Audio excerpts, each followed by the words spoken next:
آج کل مہنگائی بہت ہے، ہماری جو ارننگز ہیں وہ کم ہیں، ہماری سپینڈنگ زیادہ ہیں، ہمیں خرچہ پورا نہیں ہوتا ہے۔ کوئی وظیفہ بتا دیں رزق میں برکت کے لیے۔ آج میں نے آپ کو وہ وظیفہ بتانا ہے کہ کسی عام آدمی سے نہیں، خود نبی پاک علیہ الصلوۃ والسلام نے ایک صحابی رسول کو یہ وظیفہ بتایا۔ غور سے سنیے، بالخصوص اگر آپ کسی وجہ سے رزق کی تنگی کا شکار ہیں، آپ کو مہنگائی ستا رہی ہے اور آپ کی ارننگز اور سپینڈنگ میں ڈفرنس ہو گیا ہے۔ نبی پاک علیہ الصلوۃ والسلام کی بارگاہ میں ایک صحابی رسول آئے اور عرض کرتے ہیں، اس حدیث کے راوی ہیں حضرت سہل بن سعد رضی اللہ تعالیٰ عنہ۔ آپ کہتے ہیں ایک شخص نبی پاک کی بارگاہ میں حاضر ہوا، اس شخص نے پیارے آقا علیہ الصلوۃ والسلام سے یہ کمپلین کی کہ حضور پیسے پورے نہیں ہو رہے، گھر بڑا ہے، کھانے والے زیادہ ہیں، میری روزی میں تنگی ہے۔ نبی پاک نے اسے رپلائی کیا دیا؟ نبی پاک نے فرمایا جب بھی گھر میں جایا کرو تو گھر میں جا کر سلام کیا کرو، چاہے گھر میں کوئی ہو یا نہ ہو، پہلی بات۔ پھر فرمایا اس کے بعد میری ذات پر، نبی پاک فرماتے مجھ پر درود پڑھا کرو۔ پھر تیسری بات فرمایا پھر ایک بار سورہ اخلاص پڑھ لیا کرو۔ اب میں ریپیٹ کروانا چاہوں گا، جس طرح آپ اپنے اسکول، کالج، یونیورسٹی کا سبق یاد کرتے ہیں، تھوڑا سا اس کو ریوائز کر لیں تاکہ آج یاد ہو جائے۔ تین باتیں نبی پاک نے فرمائی۔ پہلی بات، گھر جا کر سلام کرنا ہے۔ کیا کریں گے گھر جا کر؟ کوئی ہو یا نہ ہو۔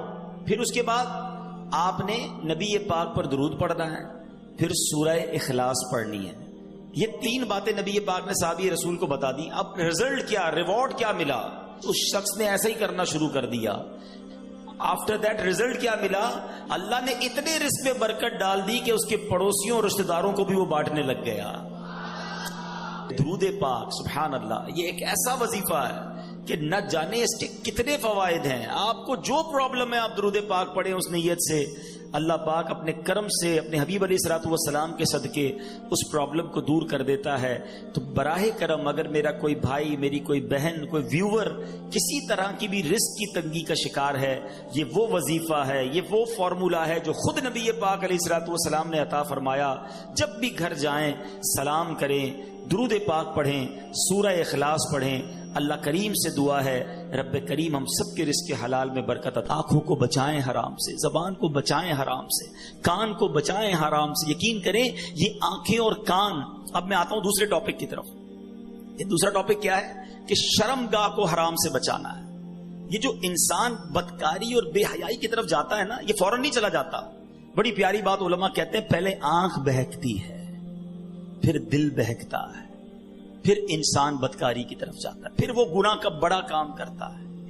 کہ تنہائی کے گناہ سے بچنا یہ بڑی کمال کی بات ہے، اور یہ بڑے کہتے ہیں اللہ والوں کا طریقہ ہے۔ اللہ نصیب کر دے کہ جب گناہ کا موقع ہے، کوئی نہیں دیکھ رہا، اس وقت اے کاش دل پر یہ خیال جاں گزی ہو جائے کہ رب دیکھ رہا ہے۔ ایک بار حضرت ابراہیم بن ادم رحمت اللہ تعالی کی بارگاہ میں ایک شخص آیا، آ کر کہتا حضور میں گناہ سے نہیں بچ پاتا۔ پلیز ذرا غور سے سنیے گا، بہت خوبصورت کیور اور پریکاشن ہے گناہوں سے بچنے کے حوالے سے اس واقعے میں۔ کہتا حضور میں بچنا چاہتا ہوں، گناہ ہو ہی جاتا ہے۔ ہو سکتا ہے میرے بھائی یا نوجوان بھی ایسے ہوں کہ جو چاہتے ہیں گناہ نہ کریں مگر گناہ ہو جاتا ہے۔ حضرت ابراہیم بن ادم نے کہا اچھا ایسا کرو، گناہ کرنا چاہتے ہو؟ کہتا ہاں بچ نہیں پاتا، مجھے کرنا پڑتا ہے گناہ۔ کہا ٹھیک ہے، اب جب بھی تمہارا گناہ کرنے کا جی چاہے نا تو اللہ کا رزق کھانا چھوڑ دینا۔ کہتا حضور یہ کیسے پاسبل ہے؟ دنیا میں جو کچھ ہے وہ اللہ نے عطا کیا، اس کے بغیر تو جی نہیں سکوں گا۔ کہا اچھا اب گناہ کرنے کا جی چاہے تو ٹھیک ہے گناہ کر لینا، مگر ایسی جگہ جا کے کرنا جہاں اللہ نہ دیکھ رہا ہو۔ تو کہتا حضور east west north south every where جدھر بھی جاؤں گا اللہ تو دیکھ رہا ہے نا، وہ اللہ کی کائنات ہے۔ اچھا ایسا کرو، گناہ کرنا ہے نا کرو، مگر اللہ کی زمین سے، اللہ کی کائنات سے نکل کر لو۔ میں اس کی ملک اور اس کی ملکیت والی جگہ سے بھی باہر نہیں جا سکتا۔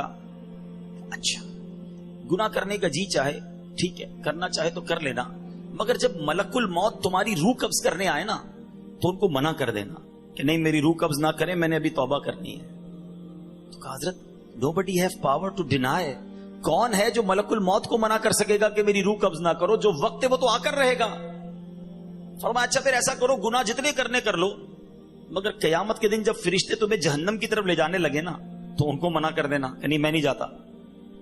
کہا حضرت یہ کس کے پاس پاور ہے؟ وہ تو گھسیٹتے ہوئے جہنم میں لے جائیں گے، وہاں تو جو حکم ہو گیا اس پر عمل ہوگا۔ اب حضرت ابراہیم بن ادم نے پہلے کہتے ہیں نا مقدمہ، ایک آپ کہتے ہیں نا پہلے جزیات جمع کیے، باقاعدہ اس کا مائنڈ سیٹ بنایا، اب اسے ایک خوبصورت سمری بیان کی۔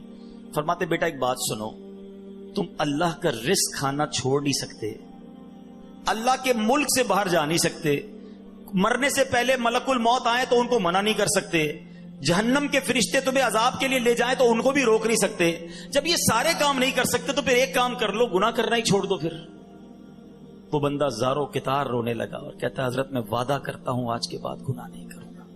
اے میرے بھائیوں، میرے نوجوانوں، میں بہت اچھی طرح جانتا ہوں، میں آپ کی لائف گزار چکا ہوں، میں بھی اسٹوڈنٹ رہا ہوں، یہ لائف بڑی ڈیفیکلٹ ہے، شیطان اس میں بڑا حملہ کرتا ہے، نفس بڑا حملہ کرتا ہے، گناہوں کی طرف بہت کھینچتا ہے، مگر یہ ولیوں کا شیوا ہے کہ وہ جوانی میں عبادت کرے۔ اللہ کو بڑا پسند ہے وہ نوجوان، اللہ فرشتوں پر فخر فرماتا ہے کہ دیکھو میرا بندہ جوان ہے اور میری عبادت کر رہا ہے۔ مگر آج جوان کہتا ہے جوانی تو دیوانی ہے، مزے کرنے کے دن ہیں، مولوی صاحب بوڑھا ہونے کے بعد میں اللہ اللہ ہی کروں گا، 40-50 سال کے بعد میں مسجد میں بھی چلا جاؤں گا، میں داڑھی بھی رکھ لوں گا، ابھی تو انجوائے کرنے دو۔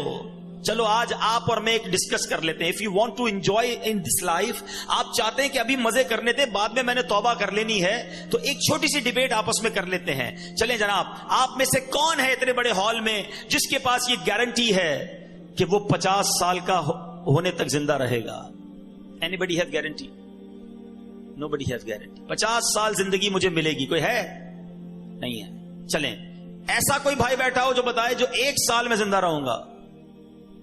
Nobody have guarantee for live for 1 year. چلو 1 ہفتہ زندہ رہنے کی گارنٹی ہے، کل صبح تک زندہ رہنے کی گارنٹی ہے۔ سمجھدار لوگ ہیں، میری بات آپ فالو کر رہے ہیں۔ اٹ مینز آگاہ اپنی موت سے کوئی بشر نہیں، سامان 100 برس کا ہے، پل کی خبر نہیں۔ آپ کہتے ہیں میں بوڑھا ہو کے توبہ کر لوں گا، ارے آج دنیا سے میں جا سکتا ہوں، اور آج چلا گیا تو اللہ کو کیا جواب دوں گا؟ حرام کرتے ہوئے، شراب پیتے ہوئے، بدکاریاں کرتے ہوئے، گرل فرینڈ اور بوائے فرینڈ بنا کر حرام باتیں کرتے ہوئے کدھر جاؤ گے؟ قبر میں کیا جواب دو گے؟ دیکھیں یہ دنیا تھوڑی ہے، میں نے آپ کو جنت کا ریوارڈ بتایا ہے، وہاں نہ ختم ہونے والی نعمتیں ہیں، دنیا کی ایکسپائری ڈیٹ ہے، we have to go from this world, ہم سب نے دنیا سے جانا ہے، مگر جنت میں جو چلا گیا اسے موت نہیں آنی ہے۔ ہم فیہا خالدون، قرآن کا وعدہ ہے کہ ہمیشہ ہمیشہ جنت میں رہیں گے، تو کیوں نہ میں اس ریوارڈ کی تیاری کروں؟ یہاں نفس کہے گا تھوڑی دوستی کر لے، نفس کہے گا تھوڑی بری چیزیں دیکھ لے، انٹرنیٹ پر نئی فلم آئی ہے، فلاں جگہ کانسرٹ ہو رہا ہے، ارے سارے دوست نشا کر رہے ہیں، تو بھی تھوڑے سے سپ لگا لے۔ آج اپنے آپ کو روکنا ہے، مجھے دنیا کی گندی شراب نہیں پینی، مجھے جنت کی پاکیزہ شراب پینی ہے، مجھے دنیا کی بے حیائی نہیں کرنی، گندی عورتوں اور لڑکیوں کی طرف نہیں جانا ہے۔ میری بہنیں اگر سن رہی ہیں وہ نیت کریں کہ ہم پردہ کریں گے، ہم بوائے فرینڈ کی طرف نہیں جائیں گے، انشاءاللہ ہم جنت کی نعمتیں حاصل کریں گے، جنت کا گھر حاصل کریں گے۔ یہ تھوڑی سی زندگی صبر سے گزار لو، تھوڑی سی زندگی توبہ کر لو۔ آج تھوڑی دیر ہال فل ہو گیا ہے، مجھے بھی پسینہ آ رہا ہے، آپ کو بھی گرمی لگ رہی ہوگی، مگر مجھے بتائیے قیامت کے دن گرمی کیسی ہوگی؟ جب 50,000 سال کا دن ہوگا، سورج 1.25 میل پر ہوگا، زمین تانبے کی ہوگی، دیر از نو شیڈو، اللہ کے عرش کے سوا پوری قیامت کے دن کوئی سایہ نہ ہوگا۔ سبحان اللہ، نبی پاک فرماتے ہیں جس دن اللہ کے عرش کے سوا کوئی سایہ نہ ہوگا، چند خوش نصیب ایسے ہوں گے جنہیں اللہ کے عرش کا سایہ نصیب کیا جائے گا۔ ان 7 قسم کے لوگوں میں ایک قسم وہ ہے کہ وہ نوجوان جس کی جوانی عبادت میں گزری، قیامت کے دن اللہ کے عرش کا سایہ نصیب ہوگا۔ پلیز اپنی جوانی کو بچا لو۔ ایک بزرگ تھے، 100 سال عمر ہو گئی، ان کی آنکھیں بھی صحیح، ان کے دانت بھی صحیح، ان کی سماعت بھی صحیح، ایوری تھنگ پرفیکٹ، جوان۔ لوگوں نے کہا حضور 100 سال میں تو بندہ بستر سے لگ جاتا ہے، your every part of the body is perfect, یہ کیسے پاسبل ہے؟ کمال کا جواب دیا، کہتے میں نے جوانی میں اپنے in part of the body کو اللہ کی نافرمانی میں صرف نہیں کیا، بڑھاپے میں اللہ تعالیٰ نے میرے نازا کو سلامت کر رکھا ہے۔ آپ اچھا بڑھاپا گزارنا چاہتے ہیں نا تو پاکیزہ جوانی گزاریے، خدا را اپنے آپ کو بچائیے۔ اپنی شرمگاہ کی حفاظت کیسے ہوگی؟ جب آپ حرام دیکھنا بند کریں گے۔ سرما لگاتے ہوں گے آپ، ٹھیک ہے، سرما لگاتے وقت ہاتھ کانپتا ہے کہ یار تھوڑا سا احتیاط سے لگانا ہے، کہیں آنکھ میں سلائی نہ لگ جائے. اتنی نازک ہے میری اور آپ کی آنکھیں. موٹر سائیکل پر تو جاتے ہیں, کبھی کبھی کچرا آنکھ میں آ جائے, لال ہو جاتی, سرخ ہو جاتی آنکھ. ٹرائی ٹو انڈرسٹینڈ, اتنی نازک آنکھیں ہیں, اور ان آنکھوں کو جو حرام سے فل کر رہا ہے, روزانہ انٹرنیٹ پر نہ جانے کیا کیا دیکھ رہا ہے. حدیث پاک کا مضمون ہے, جو اپنی آنکھوں کو حرام سے بھرتا ہے, قیامت کے دن ان کی آنکھوں میں جہنم کی آگ ڈالی جائے گی. کیسے برداشت کریں؟ ہم بہت کمزور ہیں میرے بھائیوں. خدا را توبہ کر لیجیے. اور ہم اللہ سے دعا کرتے ہیں کہ مولا کمزور ہیں, گناہ گار ہیں, بڑی خطائیں ہو گئی ہیں, مالک تیرے دربار میں حاضر ہو گئے ہیں. اللہ پچھلے گناہ معاف کر دے اور اگلی زندگی اچھی عطا کر دے, ہمیں نیک بنا دے. ہم آ جاتے ہیں شیطان کے واروں میں, کمزور ہیں. مالک تو طاقتور ہے, ہماری مدد کر, ہمیں حرام دیکھنے سے بچا, ہمیں حرام سننے سے بچا, ہمیں حرام بولنے سے بچا, ہمیں اپنی اعضاء کو حرام کاریوں سے بچانا نصیب فرما. اور جن خوش نصیبوں کو نبی پاک نے جنت کی گارنٹی دی ہے, اے اللہ ان خوش نصیبوں میں ہمیں بھی شامل فرما لے. یہ بدکاری کتنا برا گناہ ہے. یہ جو لوگ حرام کاری کی طرف جاتے ہیں تھوڑی سی انجوائمنٹ کے لیے, ایسے پروگرامز میں جانا جو آپ کا دل اس طرف لے جائیں حرام کاری کی طرف, ہمیں پہلے پریکاشن کرنی ہوگی کہ تاکہ ہم اس طرف نہ جائیں اور اپنے آپ کو بچا لیں. تو آج میرا میسج یہی ہے, آج میرا پیغام یہی ہے کہ خدا را اپنی زبان کی حفاظت کریں, اپنی آنکھوں کی حفاظت کریں, اپنی پاکیزگی کی حفاظت کریں, نہ جائیں حرام کاریوں کی طرف. اب اس میں بہت بڑا پرابلم پتہ ہے کیا ہے؟ یہ باتیں سن کر ہو سکتا ہے, I'm not sure کہ سب کا ذہن بن رہا ہو, مگر ایسے سعادت مند بھی ہوں گے جن کا یہ ذہن بن رہا ہوگا کہ یہ ٹھیک بات کر رہے ہیں, مجھے اکیلے قبر میں جانا ہے اور اپنی کرنی کا جواب اکیلے ہی دینا ہے. اب اگر مجھے اپنی قبر روشن کرنی ہے تو مجھے ان گناہوں سے بچنا ہوگا. یاد رکھو, جس طرح فیوچر برائٹ کے بارے میں سوچتے ہو نا کہ برائٹ فیوچر ہو جائے, کبھی برائٹ گریو کے بارے میں سوچا میری قبر بھی برائٹ ہو جائے؟ کیونکہ قبر دو طرح کی ہوگی. There are only two types of graves. رسول اللہ صلی اللہ علیہ وسلم فرماتے قبر دو طرح کی ہوتی ہے. حدیث پاک کا مضمون ہے, یا تو جنت کا باغ یا دوزخ کا گھڑا. Now it's up to you which type of grave you like to live. کتنے سال قیامت تک کے لیے اس قبر میں رہو گے اور کیسے رہو گے؟ جہنم کے گھڑے میں, سانپ اور بچھوؤں میں, یا جنت کے باغ میں؟ یہ آپ نے ڈیسائیڈ کرنا ہے. اب پرابلم کیا ہے کہ اس طرح کی سپیچز, اس طرح کے پروگرامز دل پر اثر کرتے ہیں, مگر جب یہاں سے فارغ ہوں گے تو وہی دوست ہیں, وہی گیدرنگ ہے. یار چھوڑو یار, مولوی صاحب تو ڈرانے والی باتیں کر رہے تھے, پھر چلتے ہیں انجوائے کرتے ہیں.